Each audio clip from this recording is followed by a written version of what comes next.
They say nothing makes a driver more faithful to a car than a car that is faithful to the driver. Of course, why we like a machine has a lot to do with the qualities of the machine, but it is also so much more than that. It is the shared memories, the kilometers covered together, the untold but unshakable bond between the driver and the car. In relation to machines and humans, now deceased Brian Schull, famously the sled driver, said this about the Blackbird. He said that if you visit the machine in a museum, it will just sit there. It will not tell of the countless Sams it outran, the MiGs it outflew, the storms it crested. It will just sit there and hold to its heart the secrets that it has within it. So, the story of a car is as much the story of the machine as much as the journeys that it has taken. Hello, I am Arvind Anantnarayanan and I drive a 1996 W124 E220.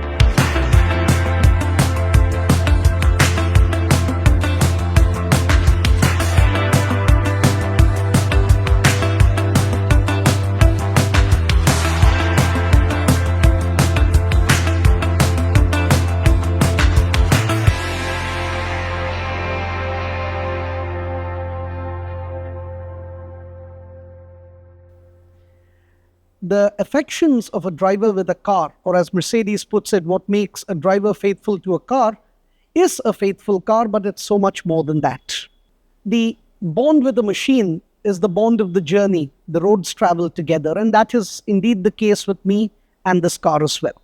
Of course, I was an automobile enthusiast from a very young age, almost as far back as I can remember. Now, in this period of time, I've looked at various cars, read car magazines, and probably in the formative years of the mid-90s, I came across an Auto India publication which had a 1994 or 95 E220 silver color, and a subsequent article which had a silver-colored car driven by Horma's Saurabhji, which was a diesel.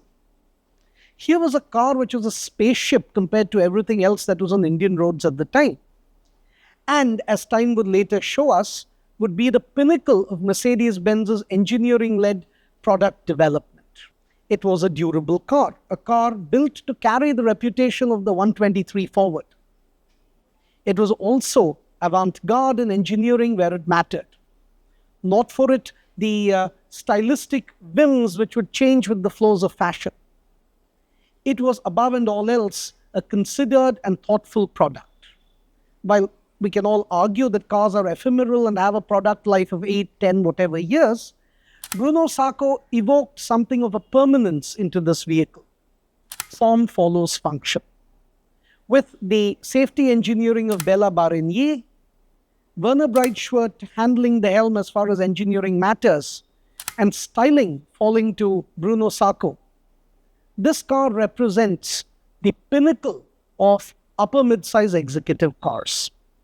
Since then, cars have become faster, quieter, more efficient, more luxurious, etc.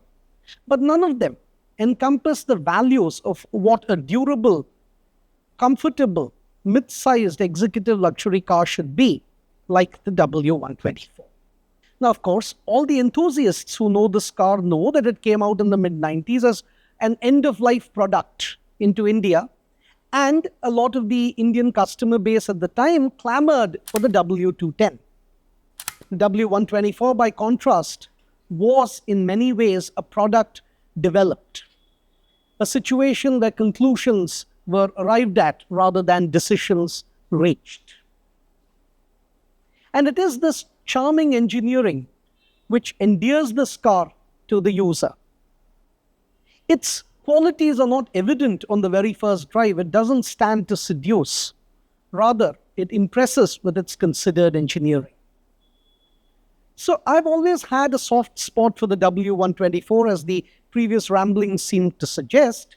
And of course, I'm a physicist. I was working at the Bhabha Atomic Research Center at the time after returning from Germany. So a chance encounter with Jatin at the Worli Sea Face, where he was with his now yellow, then black BLN 5005, led to a discussion about these cars. And over a period of time, I thought, yes, I would like a W124. I mean, the 126 was an option, but frankly, I thought a 124 would better suit my driving, which would encompass a lot of highway activity, traveling from Bombay to Pune, Tarapur, various other facilities on the western coast of India, as part of my work with the Baba Atomic Research Center.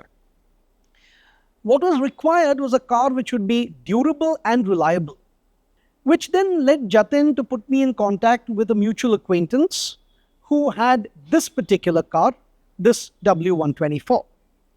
It was one late evening that I went to take a look at this vehicle and drove it for the first time.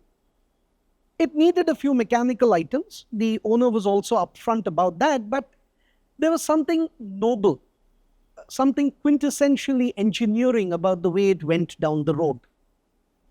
It is beautiful. It felt hewn from the granite, even though the suspension was already on its last legs. In the fell clutch of circumstance, my head is bloody but unbowed. It was that kind of a principle which the vehicle radiated. Over a period of time, since then over 10 years, I have had this vehicle restored, first as a rolling repairs project, then as a restoration. And the kind of roads that I've traveled are broken roads, bad roads, and many times no roads. The vehicle never protested. It took me where I had to go, got me back from where I went. One particular incident comes to mind, also highlighting how our highways can be suddenly dangerous. Returning on the Western Express Highway, a truck pulled out of a construction site, dropped a massive concrete slab onto the road. I couldn't move out of the way. I just barreled over it, 80, 90 kilometers per hour. Nothing. The thing just made a doop, boop, kept rolling. And it's that, the structural imperturbability built into these cars, the rigidity. They are everything that is charming about a classic with all the durability that we take for granted in a modern car. It's a wonderful car, and it's kept running so well also with the help of my dear friend and restorer Jatin. And we are back. So I was discussing about how we had met, reminiscing about the Varli Seaface meeting. Correct. And that's when we met first. And in fact, your friend said that he wanted to do some work, but then conversations got going, and then he was like, he was saying, oh, my friend here is looking to buy either a 126 or a 124 or a 201, right? And that's when I said that, one of my good friend has a 124, which he may want to sell. And that's when things began. And, one of the evenings, late evenings, you went to see the car. And then tell us more. Yeah, and then as I described, it was wonderful. Now, of course, the car was, first of all, I would say that the car was azurite blue with Correct. a blue interior. Correct. It was beguiling. It is beautiful. Correct. And it's a pretty rare option. Like India didn't get much of interior colors other than black and gray. And to find a blue cloth over blue exterior, that itself is a rare option. Yeah, in India spec cars. And when it comes to me, always, whenever I get a car, always the right mirror has some issue with it. Correct. This one did too. Correct. The things when they said engineered like no other car in the world, and they really meant it probably. And also, if I can add, this was the time when these cars were built by engineers and not accountants. Fair point. Or rather, I would say that they reflect a different approach to capital. Correct. Which is a debate and a topic for a whole new discussion separately. But returning to the vehicle very briefly, so once I got the car, we then did the very first mechanical work on it and had an overspray done in that same azurite blue. And then the car served me very well. We got it at 90 or 1,000 kilometers. So let me give it a few more detail on this. So once we got the car, you drove it. It was very evident, that the car required some essential mechanicals to be done, like the complete suspension front and back. It required a new clutch. It had a bit of rust issues thanks to some Bondo and which we will discover later. Which we discovered far later. Bondo and patchy jobs done in the past. So we just straightened all those up and gave it a quick overcoat in the same azurite blue. And put the car back together, and you got the car, I think, at 90,000 and something kilometers. Now she sits at about 190-ish. 190,000. Yeah, 190,000. And that's when your journey with the car began. And I've seen this car coming in such states at times after your use. In fact, you will be the better person to. So I'll talk about the kilometers I used to run. Luckily, most of it was on the highway rather than bumper to bumper traffic in the city. Nevertheless, in the first year itself, after the first month, it was in for its first service. Correct. And it would keep doing that. Now, during this initial restoration, we didn't know that she had substantial rust in the front firewall, and the lower cross member had been assembled using spit, hope, angel steers, and bondo, essentially. I would like to say it's cardboard, aluminum, and some M-seal and bondo and paint. And all of that as well. Yeah. So even after that, the car never felt wobbly or not rigid or anything. And that episode where I ran over a piece of rock dropped gratuitously by a truck in my path, that happened. And after that, we realized that there was something wrong with this vehicle, which is when we started digging and we found all the botched work under In it at that fact, time. not actually at that point. We discovered that there's something wrong because about 3.5 years before, in the monsoon when you used it, we started experiencing water leaks in the car. Correct. That's when we decided, okay, now we have to strip this car apart to complete bare shell and do almost a zero spec restoration on it. And that's when we opened up the whole car to bare metal. And that's when we discovered that the blower box area was rusted. The cross member connecting the tie member connecting the two chassis rails from left to right just above the gearbox was practically not there, or it was there, but it was just a piece of cardboard with M-seal and lot of sealant and hopes and dreams on it. Yeah, hope and iron dreams on oxide, it. essentially. Then again, your typical rust spots of the 124 had come up in the car with the little bit on the running boards, your packet tray area, all those stuff which just the usual stuff on the 124s.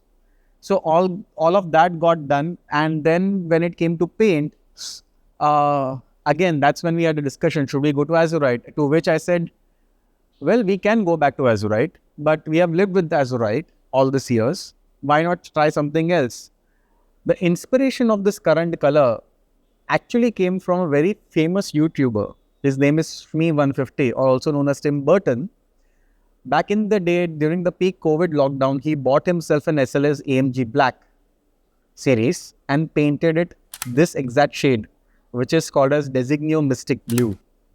I was lucky enough to see that car in the UK, and when I saw, and that was around the time when this car was also into paint, it was decided, this car has to be that color because it keeps that essence of azurite blue, but just modernizes it to the current period. Indeed. And then you agreed to it, they painted her, and right now the way she is.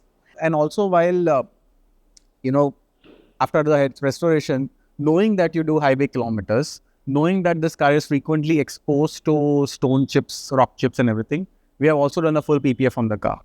And I will also add that the bright chrome work on the car, again, courtesy the nice Mr. Almeida, was something which really sets the car apart. Correct. And when it comes to running, we had also discovered one other thing. We did the chains, the chain tensioners, and the cam magnets. So, but how did we come to the thing that it needed chain and chain tensioner? Okay, it is also a it's also a service-related item at 1 lakh kilometers. But when we actually did the 1 lakh kilometer service, just after you bought it, the chain was absolutely fine. So we didn't do anything on that front. But later on, as your kilometers creeped up, I think it was at around 175 mark.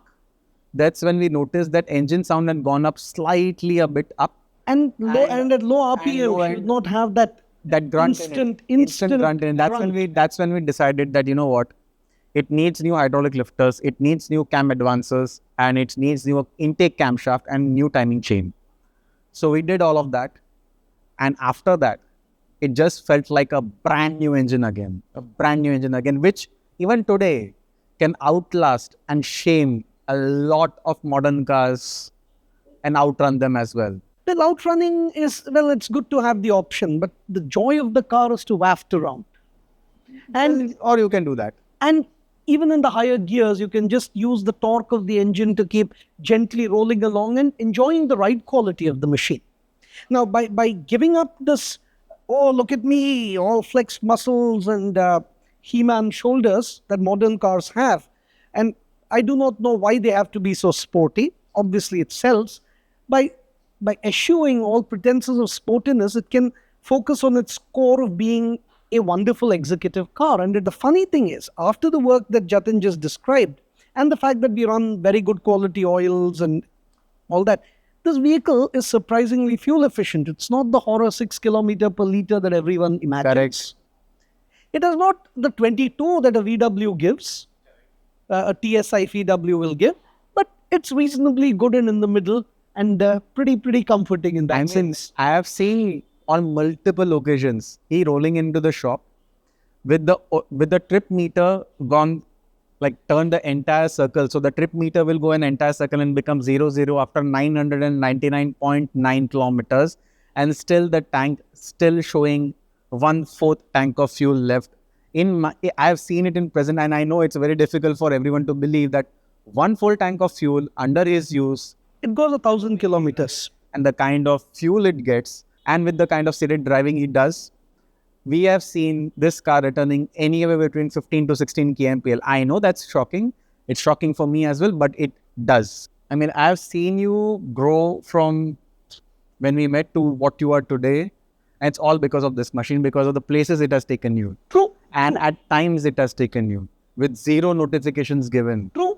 Like today I'm speaking to you, you are in Bombay. Tomorrow I'm speaking to you, you are in Kakrapa. Tomorrow, then other day, you are in Chennai at times.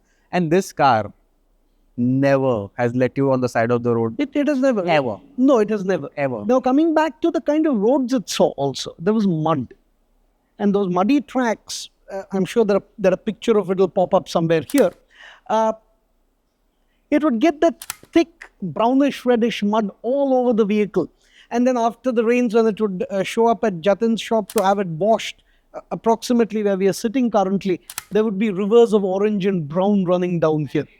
And that's the pleasure of, and it's a manual, so as we said earlier also, it gives greater control, easier to drive, and then there's the blue interior. As Jatin said, it's not only rare, but with those cloth seats, it's very welcoming. We've both had the temptation to go to leather at various points of time, but somehow leather is as much a part of this car as twill and tweed would be to a Land Rover driver. It's that kind of a thing. So it's part of the car's personality, and Also, it's in very good health now. Actually, I forgot to mention, then when we did the restoration, second full zero spec restoration, we ensured that we got the same cloth again. We found that same cloth again because the seats in the front required to be redone because of age. The cloth had faded, it had tears in it. So that's how we restored the original seats back again in its original spec. And also a lot of wood trims was replaced because it had a lot of UV damage on it. While at that also, we also decided to do a very subtle audio upgrade in that same way, because he loves his operas, he loves his classicals. So in that... They aid fuel efficiency, Jatin. Yeah, it aids fuel efficiency. In that, we decided to go with the American spec car had door pockets which had speakers in them in the front door. So we got those door pockets, color matched them to the current interior color, did a 3-way active setup in the front, 2-way active at the back, and with a hidden subwoofer, all powered by a DSP and 2 separate amplifiers with a original Mercedes head unit on it. And then the music is beautiful. You can listen to it. And as I said, you can go fast, but why would you want to? This is a very honest car. It doesn't pretend to be a sports car or a hyper luxury machine or anything. Even when we look at the interiors, the materials have been chosen for durability rather than the ultimate in, oh wow, gee whiz, wood and leather like a Bentley or a Rolls Royce of the period. Or even a Jaguar of that period for that matter. And with that, I hope I will have many more kilometers with this beautiful car. Road to 500k. On the way to 500k, 200 first, 500 later. Correct.